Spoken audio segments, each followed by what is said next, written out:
lali swa min rin chuan rin hlil na ngai lowa churin na chuan in omem nang mani nge in fiakula nang mani nge in chin ro atia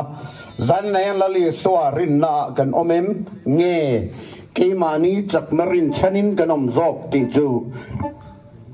mani in fiatu rati kania Abraham kha pathian na kova kan secheba ram gala en tir tur chelama kalro ikolama tale ilai chin te zinga ta chuak la atia ain le lo le akwa achwa san maya khoilama kal tur nge ti pathian na khil lowa khochak lama kal tur nge nia khothang lama chim lama nge kal don mar lama ye khil lowa nima sela chuak maya ta chuan pathianin akal na tur ahriat tir mai ni chu pathian ring tu te omdang ani a chu wangin zanina po hian engtin nge kanom zel don engtin nge kan kal zelang ti hi pathianin mem hriat tir kher lawang nima sela ama ring tu te tu laupan aum puya ahruaya chitam tak kha tu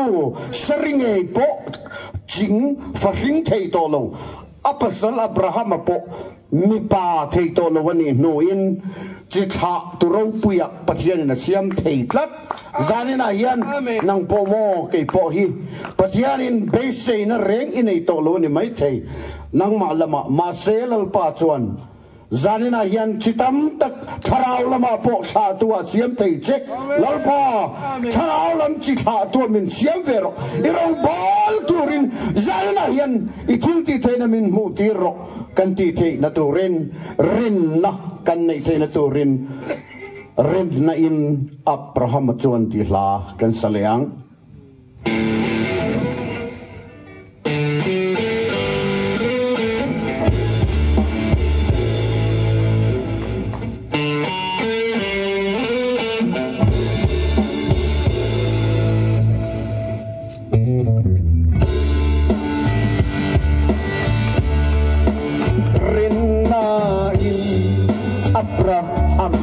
chuan ram kiam lam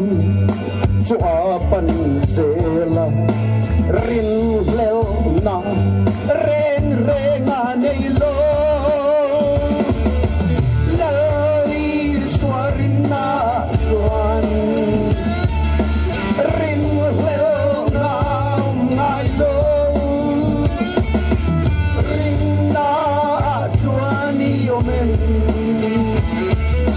rempa ngein en fiaro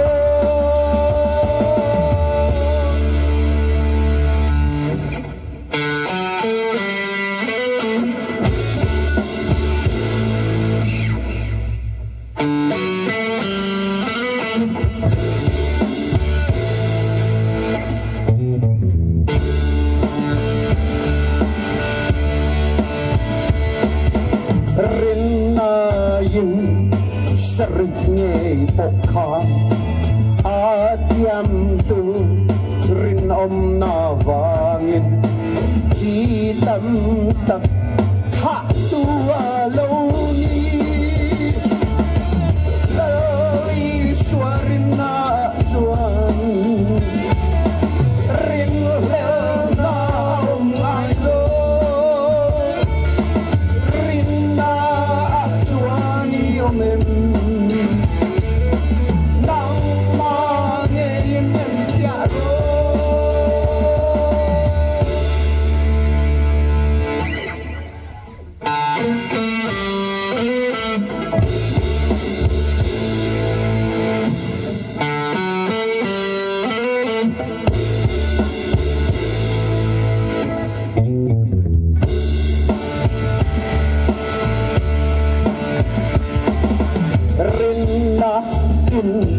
ram tu an la